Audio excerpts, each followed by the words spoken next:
My fiance, Sean, died in a plane crash. I was crying at his funeral when Sean's uncle walked over and handed me a tissue. His expression was cold, but he had a slight smile. Your fiance's dead? That's wonderful. Oh, that's not what I meant. I'm very sorry for his death. It's truly a godsend, but he really picked a good time to go. I imagine you must be lonely all by yourself. Need a new husband? How about me? Later, my fiancé, somehow back from the dead, punched his uncle in the face. You're the one who told me to fake my death to test Felix's feelings. So what are you doing now? Trying to steal my girl. It was 2 a.m., but the lights were still on at the mansion in the hills. I finished up an email and looked at Sean apologetically. Sorry, I got a last-minute email from work about overtime. About our plans tomorrow, I might not be able to. Sean cut me off impatiently. Again? Felix, how many times has this happened? Every time we go out, you can't stop talking about work. Can you not be such a buzzkill? He set down his glass and stood up. I'm sorry, I said softly. I'm sick of your apologies.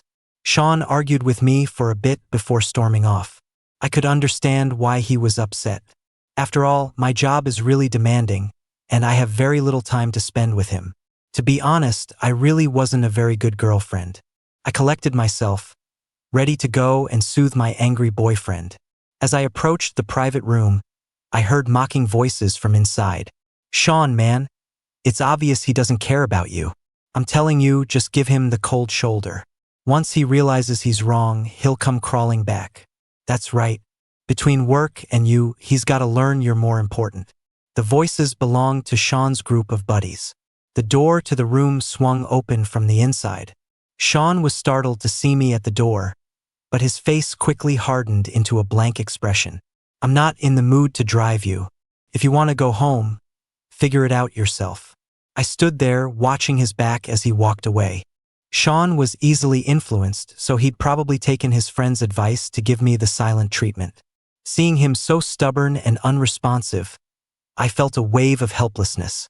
Without another word, I put on my jacket and walked out of the mansion. At this hour, in this location, it was obviously going to be impossible to get a cab. I squatted by the side of the road, my mood hitting rock bottom. Headlights appeared in the distance, followed by the sound of a horn. A black Bugatti pulled up in front of me. The window slowly rolled down, revealing the handsome profile of a man. I froze.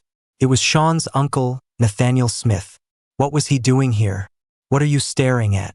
Nathaniel glanced at me, one eyebrow slightly raised. Get in.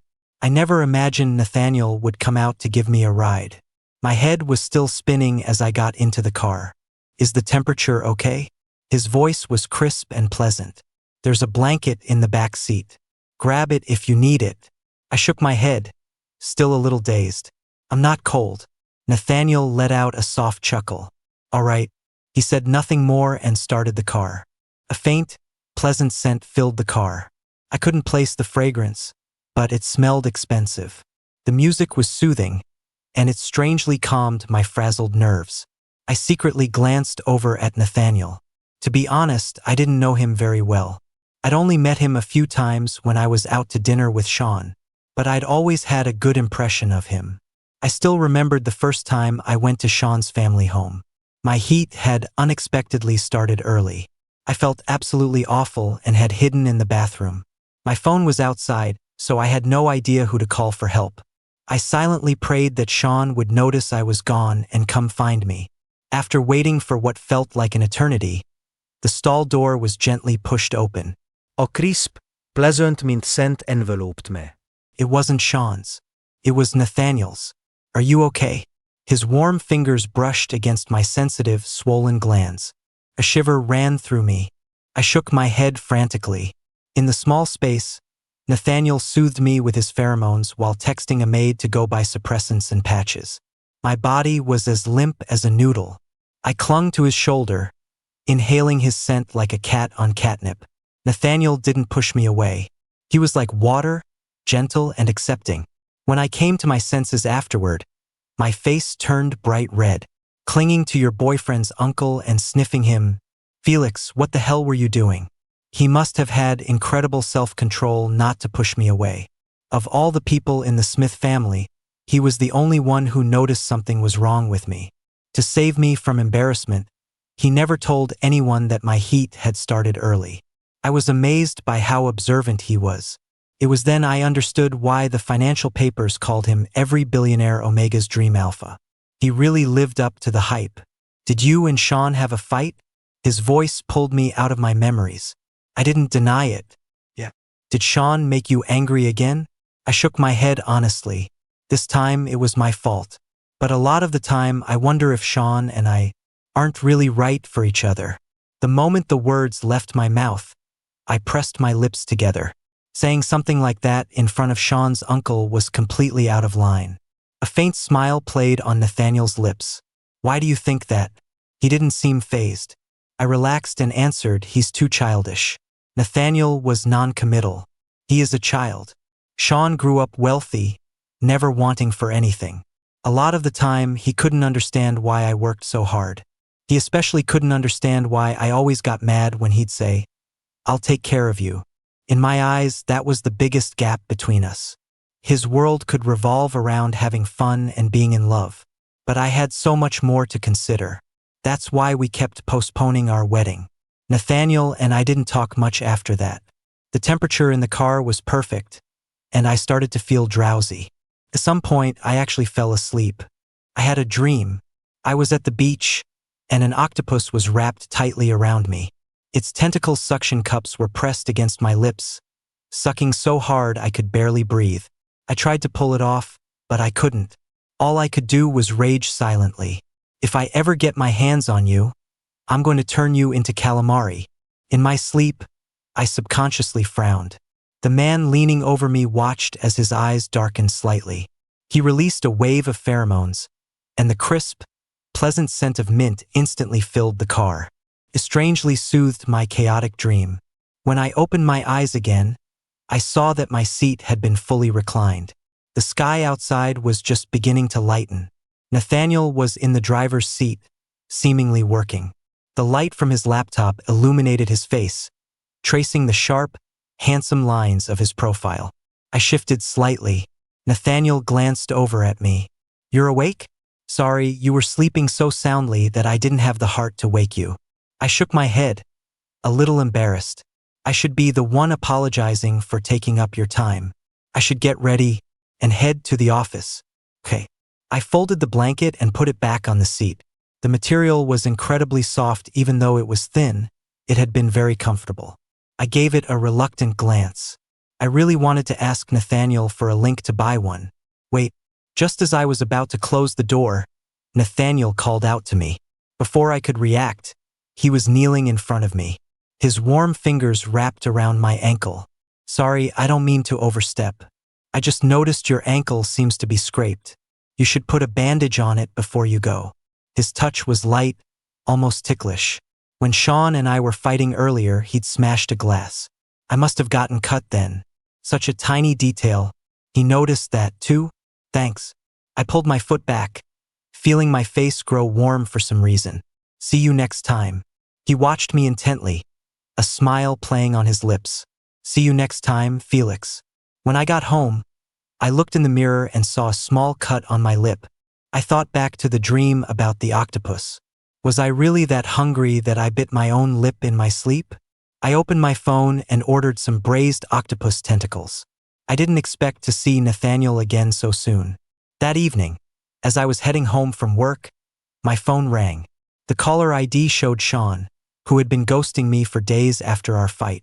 It was noisy on his end, a mix of male and female voices and heavy metal music. I frowned. Where are you? Sean's drunk and keeps calling your name. A familiar, flippant voice came through the phone. It was one of Sean's many friends. Come pick him up, won't you? Okay, I'm on my way. After hanging up, I got back in my car and headed to the address he sent. It was rush hour, and the traffic was terrible. By the time I arrived, half an hour had passed. I pushed open the door to the private room and saw Sean surrounded by a group of people. His face was flushed, but he seemed coherent enough, not completely wasted. Sean, I said, walking up to him with a blank expression. We're going home.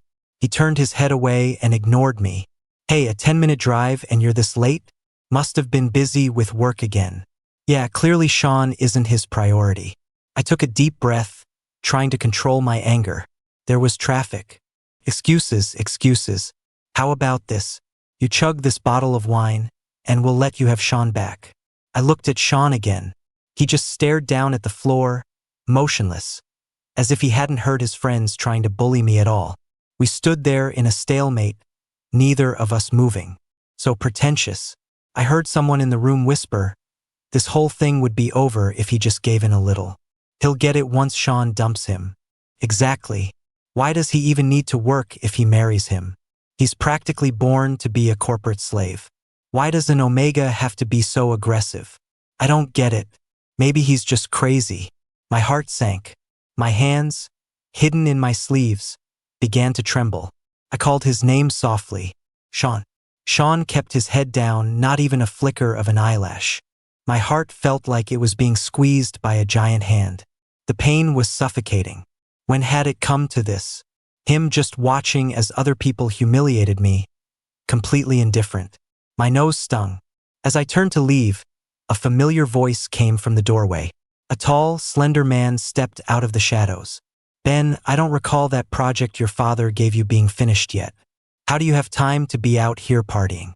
The guy who had just been taunting me went pale. I'm sorry, Mr. Smith. I was wrong.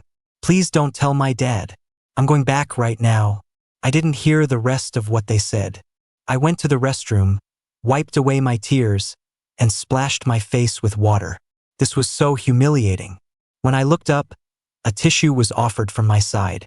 Nathaniel was standing next to me, his expression cool and gentle. Wipe your face, Felix. I hadn't planned on crying again, but I've always been the type to tear up easily. Hearing him say that, I felt the urge to cry all over again. I frantically took the tissue. Thank you. It seems like every time I'm in an embarrassing situation, you're the one who helps me out. Nathaniel, thank you. Don't mention it. I'll tell Sean's father what he did. We'll have his credit cards canceled to make you feel better. I was about to speak. Suddenly, a pair of warm, large hands cupped my face. His thumbs gently wiped away the last of my tears. Nathaniel had classic almond-shaped eyes, and whenever he looked at something intently, it made you feel like he was deeply and genuinely focused. Beautiful eyes shouldn't always be crying sad tears. Couldn't help but chuckle. I nodded and replied seriously. Okay. Nathaniel walked me to the underground garage. From a distance, I saw Sean standing there too. I walked past him without a word. Sean grabbed my wrist. Felix, just now I was just being petty. I wanted you to comfort me. I'm sorry. I know they went too far. I already warned them. I shook his hand off.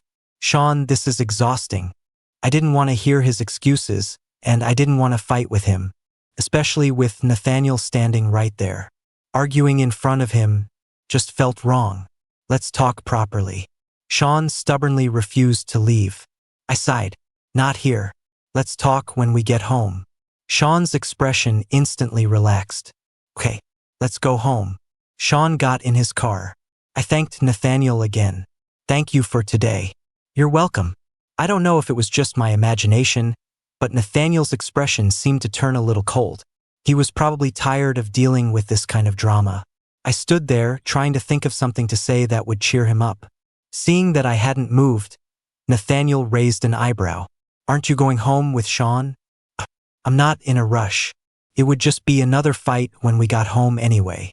I awkwardly tried to appease him. Well, next time you're free, I'll be sure to treat you to dinner. A smile touched Nathaniel's lips. Okay, I'll hold you to that. Sean said he wanted to talk, but I didn't know what there was left to talk about. It was always the same issues. We were both stubbornly unwilling to change, he, his personality, and I, my career. We went around in circles, and it always came back to the same topic. Felix, are you saying you're completely blameless?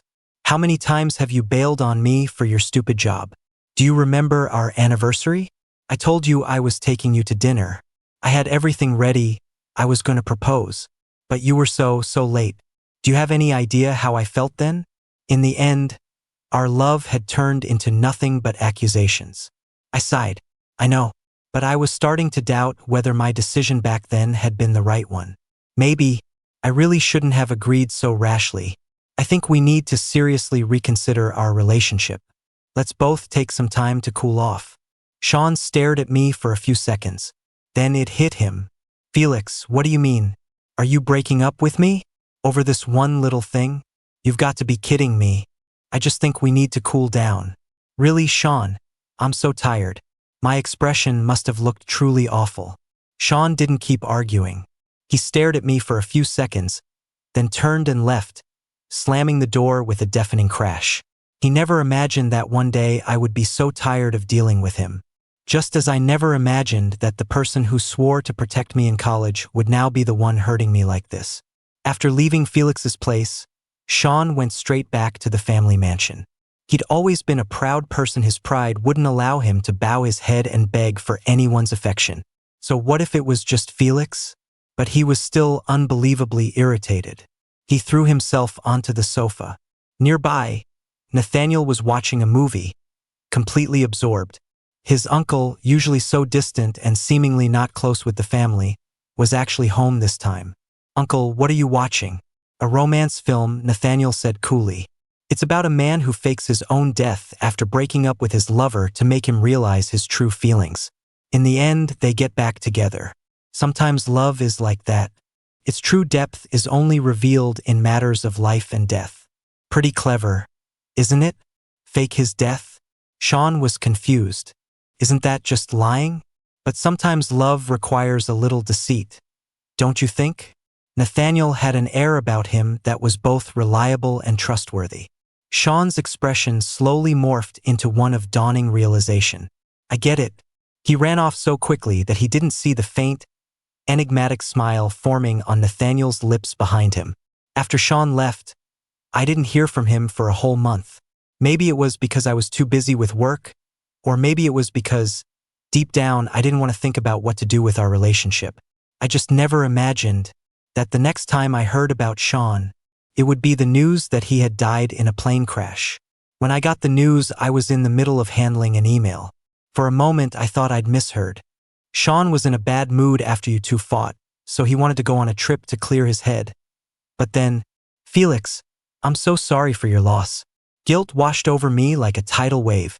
After learning of Sean's death, I spent days in a daze. I didn't show my face until the funeral. When you forget someone, you forget their faults first. I hid in a bathroom stall and sobbed my heart out. "Here, wipe your face." A crisp, familiar voice sounded beside me. A slender hand offered me a tissue. I stood up instinctively, but I'd forgotten that I hadn't eaten all day and was dizzy from crying. My legs gave out and I pitched forward. A strong hand caught me securely. "Thank you. You look terrible." His tone was firm. "Come with me. I'm taking you to get something to eat." I didn't refuse. Or rather, I didn't have the strength to refuse. I just let him lead me away in a daze. Nathaniel took me to a small cafe nearby and ordered me a hot chocolate. "You have low blood sugar. Drink something sweet to steady yourself. Be good." My fingers clenched the cup so tightly they turned white. The sweet drink tasted bitter in my mouth. "Nathaniel, I regret it so much. That day, I shouldn't have said such harsh things to Sean. I even told him, we should break up. He's still a kid, so immature and petty. I thought he might go off and party, but I never imagined something like this would happen." I vented my feelings, completely oblivious to the change in the man's expression across from me. He took my hand, his voice steady, exuding an air of complete reliability. "Felix, listen to me. This has absolutely nothing to do with you. You need to get out of this state of mind quickly. Dwelling on guilt is not a good thing. I can help you. Do you need a new husband? How about me?" For a second, I thought I was hallucinating from grief. But I looked up at the man across from me. His expression was calm, as if he were presenting a PowerPoint deck, or as if he were at a negotiation table, coolly stating his concessions. "I like you a lot. As a fiance, I can do a much better job than Sean. I don't remember how I fled from that cafe. All I know is that even after I got home, The scene of Nathaniel saying those words kept replaying in my mind. His expression was natural, and his tone was even more so. He seemed completely unaware that he had just said something so outrageous. The contrast gave it a strangely surreal feeling. When did he start liking me? My muddled memory pieced together some fragments. His unusual level of attention toward me. The subconscious tenderness in his gaze. The way he repeatedly showed up by my side to rescue me. He was actually coveting his own nephew's girlfriend, and not just for a day. And I had only just realized it. The feeling was so terrifying that I not only lost sleep for several nights but also barely dared to open my phone. Because as soon as I did, I would see messages from Nathaniel, and I had no idea how to respond. But even if I deliberately avoided him, it wasn't hard for Nathaniel to find me. One day, as I was leaving work, I saw a familiar Bugatti parked downstairs. The window was halfway down, revealing the noble and handsome profile of the man inside. Nathaniel saw me and got out of the car. "Felix, Sean's parents want to see you to discuss your engagement." He opened the car door. "Come on, I'll take you there." My brain was still catching up as I got into his car. Wait, this isn't right. Even if Sean's parents wanted to see me, they should have been the ones to contact me. Why was Nathaniel relaying the message? And it didn't seem right for me to go empty-handed. My expressions must have been written all over my face. Nathaniel met my eyes in the rearview mirror. "What's wrong? You look like you want to jump out of the car." He said jokingly, "It's not like I'm going to kidnap you and lock you up." I said nothing. That wasn't funny. "Why are you the one taking me? We were discussing your engagement with Sean a few days ago. Now that he's gone, the engagement should naturally be dissolved. I happened to be free, so I came to pick you up." I understood, then asked, "Should we find a supermarket? I should buy something for his mom." "No need." As soon as he finished speaking, Nathaniel turned the car into the Smith family's backyard. "The fruit is in the trunk. You can just bring it up later. This is about dissolving an engagement, not getting engaged," Nathaniel emphasized. "No need to be so formal." I held the fruit basket and watched his retreating back. A sense of unease gnawed at me. There was something off about the way he'd emphasized that wasn't there. After Sean's death, his parents had been avoiding visitors. Seeing them again after so long, they were visibly haggard. We had dinner together and then sat and chatted for a while. Nathaniel barely said a word the entire time. After the meal, he went to the kitchen to wash the dishes by himself.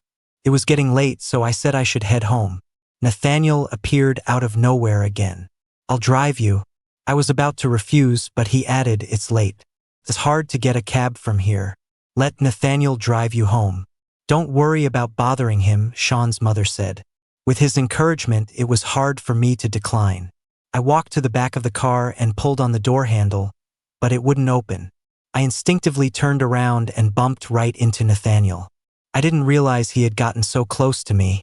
The presence of a top-tier alpha, combined with his tall frame, was so overwhelming that I instinctively took 2 steps back, my waist hitting the car's door handle. "Afraid of me? No, that's not it." Nathaniel's gaze was so direct it was almost predatory, like he wanted to devour me whole. I stammered, unable to form clear words. "It's just, you weren't like this. He used to be so polite, so proper, never crossing any lines. What happened to that?" Nathaniel suddenly laughed. He had a beautiful smile, and in the dim light, he looked almost dashingly spirited. He nodded thoughtfully. "Well, things are different now. Before, your fiance wasn't dead. Things are different now." The audacity. Nathaniel kept shattering my perception of him. I once thought he was a perfect gentleman, an object of admiration and envy in high society. But he was clearly capable of such crude remarks. I didn't know which one was the real him. Perhaps neither was. I had never really known him at all. "Is Felix here?" A delivery guy called into the office from the doorway. "You have a delivery?" I was a bit confused. I didn't order anything. The delivery guy was clearly in a hurry. He just said, "Someone probably ordered it for you," and rushed off. I took the bag back to my desk. A coworker saw it and gasped. "Felix, are you trying to go broke?" "Huh? That place, the Jade Pavilion, is crazy expensive, and I heard they almost never do deliveries. It slowly dawned on me. My phone buzzed with a new message. It was from Nathaniel. Did you get the food? Remember to eat well, Felix. I paused for a moment, then replied politely, thank you. But you don't have to do this next time. Nathaniel seemed to have taken my words to heart. But not entirely. Even if he didn't send meals, he would sometimes send desserts or flowers. All outrageously expensive things. This went on for a couple of weeks. Everyone in the office knew that some incredibly wealthy alpha was pursuing me. You're so lucky. A beta coworker patted my shoulder. That handsome alpha is downstairs waiting for you in his Bugatti again. Stop working overtime before you make him wait too long. I remember Felix's last boyfriend was super rich too, right? An Omega as beautiful and nice as Felix will never lack for suitors. Sigh, it's good to be an Omega. Lucky. I couldn't help but smile bitterly. But I never wanted to be labeled as a lucky Omega. I made up my mind. I was going to have a serious talk with Nathaniel today. I went downstairs and saw Nathaniel standing to one side, waiting for me. I walked up to him. Nathaniel, I said before that I wanted to treat you to dinner, but I never followed through.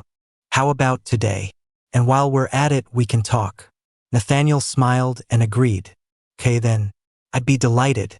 I took Nathaniel to a normal, family-style restaurant and got a small private room.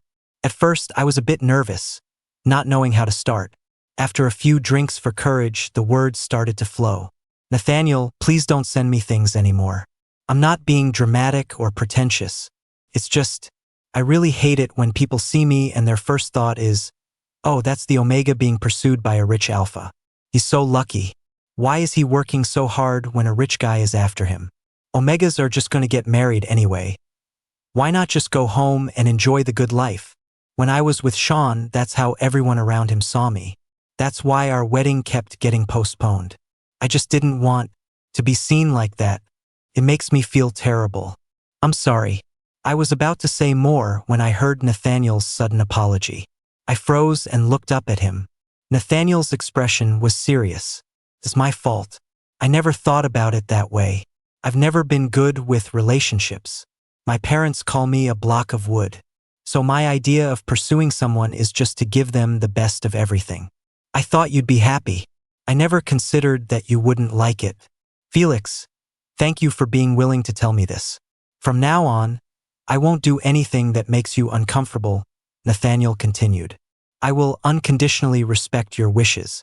The words caught in my throat, swirling around before I finally managed to get two out. Okay. I remembered I had once said these same things to Sean, but Sean's response had been, Felix, I don't get why you're so ungrateful. So many people would kill for these things and they can't have them. Why do you always get them and not appreciate it? If I really stopped, you'd probably just throw another fit and say I don't love you. Omegas are so damn difficult. I picked up my glass and took another 2 gulps of wine. Whatever. He was gone now. What was the point of dwelling on the bad stuff? I cleared my head and spoke to Nathaniel again. Nathaniel, I can't just accept you right away. Not just because you're Sean's uncle, but also because I can't forget Sean that quickly. I don't think you'd want a partner whose heart isn't completely available. It wouldn't be fair to you either. After I finished, Nathaniel looked down at his phone and was silent for a long time. After a moment, he looked up, smiled faintly, and asked a completely unrelated question. What if he was lying to you? Nathaniel put his phone away. I stared, stunned. What do you mean? The next second, an overwhelming wave of alpha pheromones exploded into the air. My knees went weak. I didn't hit the floor. A pair of strong arms caught me and held me tight. At almost the same instant, the door to the private room was kicked open from the outside. My eyes widened in disbelief. The person who had just come in. Could it be Sean? Who had been buried for a month? He wasn't dead. What if the fiance you can't forget was lying to you? Faking his own death just because of a childish spat, tricking you and making you run around in circles. Does someone like that deserve your whole heart? A constant ringing filled my ears. I watched as the resurrected Sean rushed toward us, getting closer and closer. His fists were clenched, his eyes full of rage. He lunged forward and threw a hard punch at Nathaniel. Nathaniel didn't even try to dodge. He took the full force of the blow, his head snapping to the side. Nathaniel, you bastard. You're the one who told me to fake my death to test Felix's feelings. So what are you doing now? Trying to steal my girl. Sean's furious words echoed in my ears. The alcohol was starting to work on my brain. All I could think was that the amount of information I'd received tonight was just too much. It was overloading my system, and I couldn't process it. What did he mean? Nathaniel told Sean to fake his death to test my feelings. What feelings of mine were worth testing? I looked at the face in front of me, once so familiar but now completely strange. Felix. I took a few steps back, avoiding Sean's outstretched hand. My face was blank as I stared straight into his eyes. You were never dead. You were lying to me. Why? Sean was visibly panicked. He started to speak, but I cut him off. Is this another one of your games, Mr. Big Shot? No.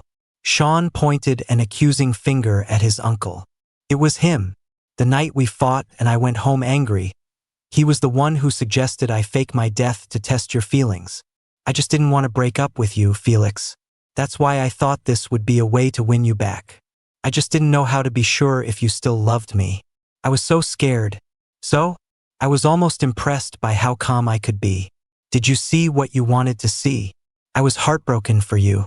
I even felt guilty, because I thought it was my fault, that I said something too harsh, and that's what indirectly led to your accident. I could barely sleep at night. So, are you satisfied with my reaction, Sean? He didn't say anything. I let out a laugh. You probably are, or you wouldn't have shown up now. Thinking of how Sean's parents had aged almost overnight, I looked at him with growing disappointment. You're still a child. You haven't changed at all. Sean, you've let everyone down. I couldn't even be bothered to say the words "it's over." I grabbed my jacket and walked out of the room. I thought I would be devastated. But surprisingly, I was still unnervingly calm. I guess I'm just used to bad luck. As I was waiting for a ride by the side of the road, I suddenly felt a warmth on my shoulder. Nathaniel had followed me out at some point and draped his jacket over me. The spot on his face where Sean had punched him had now turned into a bruise. It didn't look good on a face that was otherwise a work of art. Just then, my ride arrived. My face was cold. I didn't want to say another word to this semi-accomplice. I threw the jacket back into his arms, pulled open the car door, and got in. But then Nathaniel, apparently with a death wish, grabbed the edge of the window. All his previous elegance was gone. Don't take it out on me, Felix. I rolled my eyes. You're no better. His expression immediately turned wounded, making me wonder if he was drunk. I admit I used a little trick. All's fair in love and war. I was stunned by his audacity. Who's your love? Driver, go. The driver floored it, as if a demon was hot on our tail. Through the rearview mirror, I could see Nathaniel still standing there, tall and straight. I don't know if it was my imagination, but I thought I saw the corners of his mouth curve into a slight smile. So manipulative. If I actually got involved with him, I'd probably get bullied to death, wouldn't I? After that day, Sean tried to contact me many times, but I knew there was no point in meeting again. Sean and I were completely over. I could tolerate his bad temper, his immaturity, his impulsiveness. But in a relationship, deception is the ultimate taboo. Once there's a lie, it's like a crack in a mirror. Can never be whole again. I sighed, then gave a bitter laugh. Felix, oh Felix, you're overthinking it. Even without this lie, you and Sean wouldn't have lasted. Your values are too different. You were never on the same path. Hey Felix, what happened to that alpha who was always sending you stuff? Did he give up that fast? See? Alphas are all trash. I couldn't agree more and nodded. Yep. We Omegas should focus on our careers. Our careers will never betray us. Sean and Nathaniel, that uncle-nephew pair, were both bad news. I didn't want to see either of them. It was best to pretend they were air. They probably realized that, too, because they stopped bothering me. They were apparently too busy fighting each other behind the scenes. It actually gave me some peace and quiet. Without those two in my life, I felt like my work efficiency had skyrocketed. Unlucky in love, lucky in business, I guess. Case in point, I woke up this morning to find I'd closed another deal. However, this deal was a bit special. From the initial talks to setting a date for the contract signing, their company's CEO never once made an appearance. Everything was handled by his assistant. You could say he was incredibly hands-off. But his assistant said that their president would personally attend the dinner to sign the contract this Friday. Hearing that, I was relieved. Otherwise, I would have worried it was some kind of shady deal. The dinner was set at the Orchid Room. That day, it unexpectedly started to rain, and the traffic was a bit congested.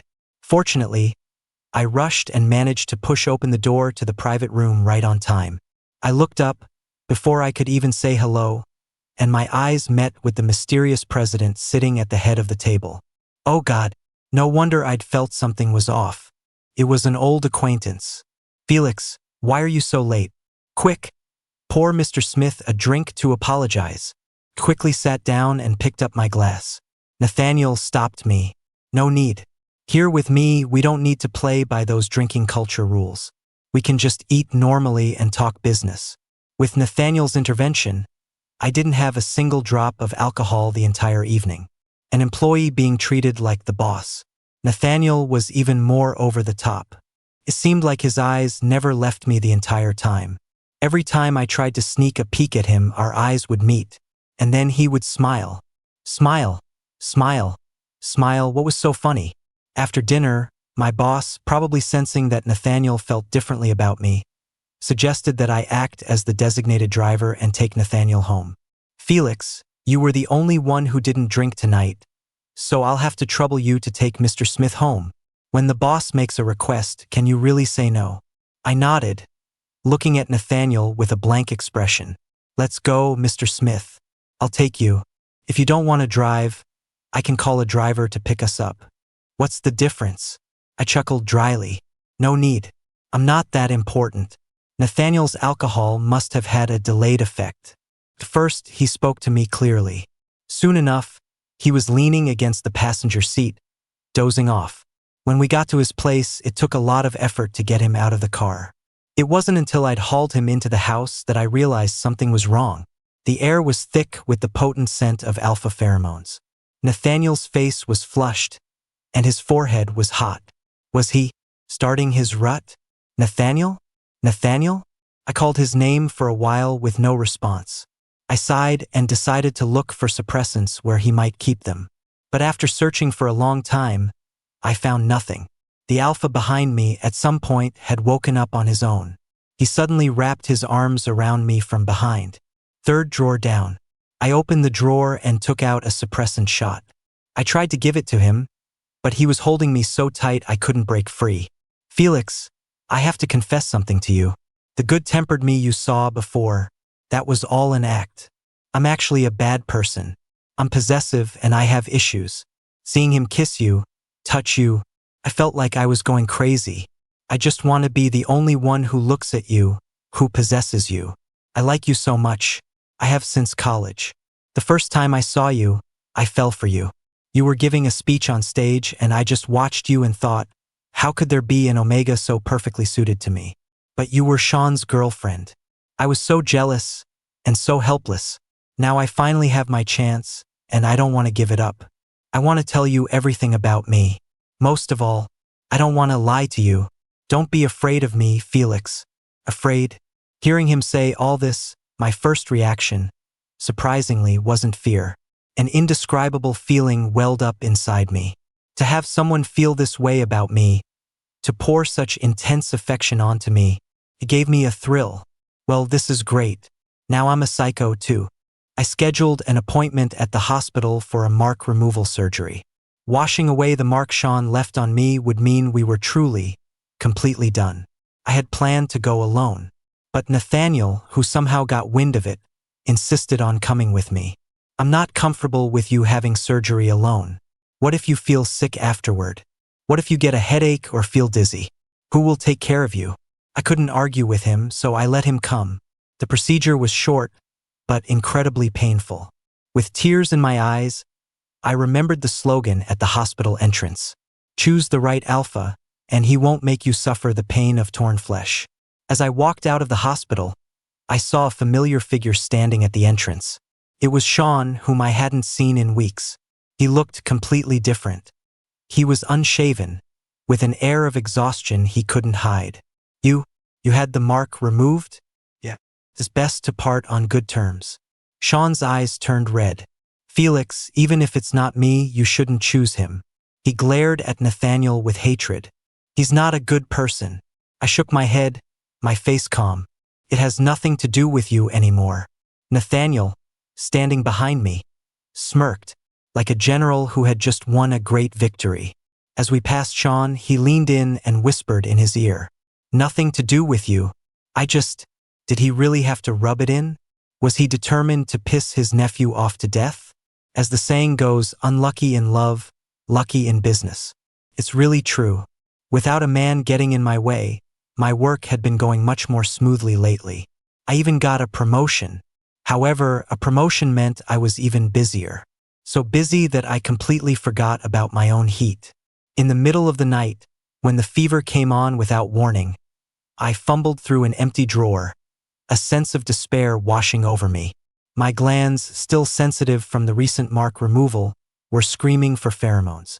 I whimpered in discomfort, fumbled for my phone, and instinctively dialed my most recent contact.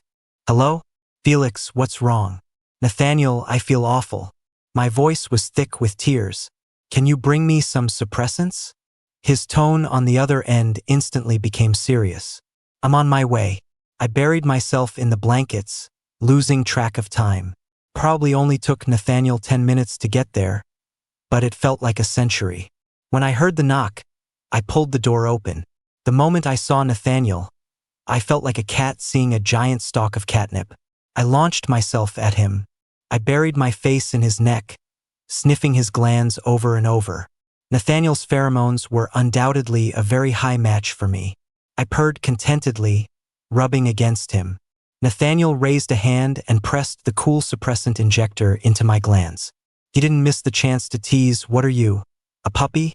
I grumbled, "Who are you calling a dog?" Nathaniel played along smoothly. "I am. Woof, woof. Shameless." Nathaniel scooped me up into his arms, holding me like a child. He gently caressed my glands. "Baby." The places he kissed. Can I kiss them too? I was so flustered by his touch that I turned my head away in protest. Nathaniel just turned my face back toward him and continued his mock-serious questioning.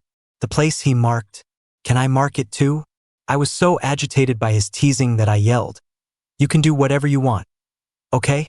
Nathaniel's eyes darkened. "Baby, you said it." My brain probably didn't process it. But my pheromones, one step ahead of my brain, had already accepted Nathaniel completely. All I felt was pain first, then pleasure. It was like being thrown onto a cloud, floating in ecstasy. My once withered glands were now filled to the brim, almost overflowing, unable to take any more. Before I lost consciousness completely, all I knew was that Nathaniel was carrying me to the bathroom. I woke up the next day, sore all over. I opened my eyes to a handsome face, magnified right in front of me. "Good morning, honey." Was it really okay to be this cheesy so early in the morning? Get lost. Right away. Nathaniel obediently rolled out of the room and went to the kitchen to make me breakfast. I was drawn in by the sizzling sound of oil. Nathaniel was wearing an apron, looking every bit the perfect husband. "Honey, come and eat." I still couldn't get used to that title. I cursed under my breath. So shameless. Nathaniel just smiled and accepted it. I don't know what shame is. All I know is that you have to fight and snatch to get a wife.